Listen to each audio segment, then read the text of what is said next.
Welcome to the Deep Dive. Today, we're really digging into a fascinating and, frankly, quite wild corner of the tech world. We're going to explore what an upcoming device might look like based on some very early and, as you'll see, pretty intriguing information. Our mission today, unpack a single source, this website, MyFusion Mobile. They claim to have the full specs, even Canadian pricing, for the iPhone 16 Pro Max, which, hasn't even been announced. So think of this as a peek behind a very peculiar curtain. We're going to pull apart every single detail this source gives us, no matter how surprising or, honestly, maybe even outlandish it seems for an Apple device. So yeah, let's grab our magnifying glasses, maybe a pinch of salt, because we're about to sort through the supposed details of a phone that's still listed as coming soon. Indeed. And what's really fascinating here isn't just, the amount of detail for something unannounced. It's the chance it gives us, and you listening, to really look critically at the specifics coming from this one source. It's almost like a case study in handling early tech info. Okay, let's jump right in. So the source says, the iPhone 16 Pro Max is upcoming and not announced yet. Makes sense. But then it lists announced June 2025 and released June 2025, which is, well, an interesting starting point, right? But here's where it gets really weird and where you listening might kind of do a double take.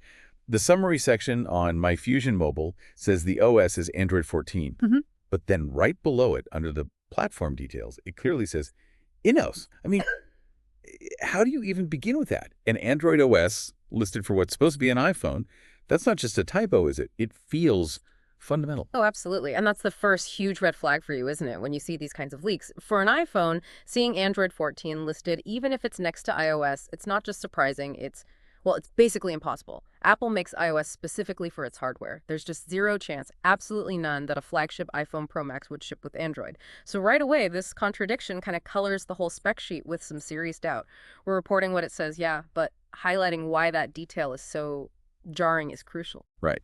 And if that OS confusion wasn't enough to make you skeptical, let's look at the physical design claims. Because in the context of an iPhone Pro Max, these are also pretty eyebrow-raising. True. Okay, so the source gives dimensions. 164.6 by 75.8 by 8.8 millimeter. Fine, standard numbers maybe. But the build materials, it specifies a glass front, plastic frame, plastic back, and durability. IP67 dust water resistant, up to 1 meter for 30 minutes. Okay, expert time. For anyone who follows Apple, plastic frame, plastic back on a supposed iPhone 16 Pro Max, their top-tier phone. Isn't that just pure fantasy? It absolutely is, yeah. That's another one of those details that feels almost disqualifying for a credible leak about this kind of iPhone. Apple uses premium stuff, right? Glass, aluminum, titanium now on the Pros. For years, a plastic frame and back. And only IP67 when current Pros are IP68. It just suggests a completely different kind of device. Or maybe it's just makeup. And speaking of things that seem off, maybe even more surprising technically, is the SIM type. It lists micro SIM. A micro SIM? I mean, wow. Apple moved to nano SIMs like, over a decade ago. And now they're all about eSIM. So a micro SIM in a 2025 Pro Max alongside plastic. I mean, for you listening, these details aren't just weird. They really chip away at the source's claim that this is an iPhone, right? Exactly. These first few things, the OS, the plastic build, the micro SIM, they're so fundamentally different from what Apple actually does with its flagships. It really forces you to question everything else the source claims. It's like the cumulative effect of these inconsistencies is pretty big. But let's pivot slightly. Maybe just glance nervously, at the display specs. The source says it's a 6.7-inch FHD plus AMOLED. Capacitive touchscreen, 16 million colors. So for listeners who follow high-end phones, FHD plus resolution, on something called an iPhone Pro Max, supposedly coming in 2025. How does that stack up against, say, Apple's current Super Retina XDR displays?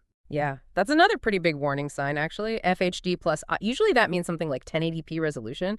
That would be a serious downgrade for a Pro Max iPhone. Apple's current flagships have much higher resolutions, way sharper, their whole Retina thing. This FHD plus detail just doesn't fit the Pro name or Apple's constant push for better screens. It feels off. And then under the hood, performance-wise, chipset. Yeah. Apple A18 Bionic. Plausible lane progression, but then 6 gigabytes of RAM storage, 128, 256 gigabytes. And specifically, no card slot, which is standard Apple, fair enough. Right. So that combo, A18 Bionic and 6 GB RAM, no card slot, it gives you a picture of what the source thinks the performance would be. What's interesting there, maybe, is that 6 GB of RAM, well, that's pretty standard for iPhones now. It's capable, sure. But you would expect maybe a bit more for a Pro Max coming into 2025, especially with, future iOS stuff, maybe more AI features needing more memory. Just a thought. Okay, cameras. Always a big one for iPhones. This phone, according to iFusion Mobile, has triple 12MP plus 12MP plus 12MP triple primary cameras on the back, plus dual LED flash 4K video at 30 frames per second. And for selfies, a single 12MP front camera, HDR 4K at 30 fps, 1080p at 30 fps, and gyro EIS video. Just quickly, gyro EIS is that stabilization tech that helps smooth out shaky video. What's kind of fascinating here is just the consistency. 12 megapixels across all the cameras, front and back. Now, Apple has used 12MP for a long time on like the ultra wide and telephoto, but the main camera on the 15 Pro Max jumped to 48MP, didn't it? So going back to only 12MP for all the rear cameras on a 2025 Pro Max, that would feel like stagnation, maybe even a step back for that main sensor. It's a very specific camera picture they're painting, this source. And again, it kind of raises questions about the Pro aspect. Right. Okay, connectivity. Staying connected. Source highlights 5G support, speeds like HSPA, LTA, that's all pretty standard now. Lists advanced Wi-Fi, about the Wi-Fi 7, tri-band Wi-Fi Direct, Bluetooth 5.2, comprehensive GPS, NFC for payments, all sounds reasonable, right? But then the wired connection. It specifies a USB Type-C 2.0 port with USB on the go. USB Type-C 2.0. That should stand out to you. It's quite specific. Yeah. Because, yeah, Apple moved to USB-C, we know that. But the current Pro iPhones, the 15 Pro line, they already have much faster speeds, USB 3, even Thunderbolt on the port, which makes a huge difference for transferring big files like video. So specifying USB 2.0, which is, way slower for a future Pro Max, that feels like a massive step backward for wired speed, highly unlikely for a Pro phone. Okay, powering all this, a Li-ion battery. Capacity listed as 4,352 milliamp, and it just says fast charging. No specifics there. So the big question may be, what about the cost? Especially for our Canadian listeners. The source gives a price range in Canada, $1,749 to $2,500. Says the difference is due to many variants. And just for comparison, it lists other prices too. USA, $1,200. Germany gets two prices, $950 and $1,449. Yeah, and that just kind of brings it all together, doesn't it? The pricing, the big ranges, the variations, and especially those two totally different prices for Germany in the same source. It really highlights how speculative and maybe unreliable this kind of pricing info is for unreleased stuff. It mirrors the weirdness we saw in the specs. Suggests they don't really have solid info. And finally, the source, iFusion Mobile, gives its own rating. Or a rating.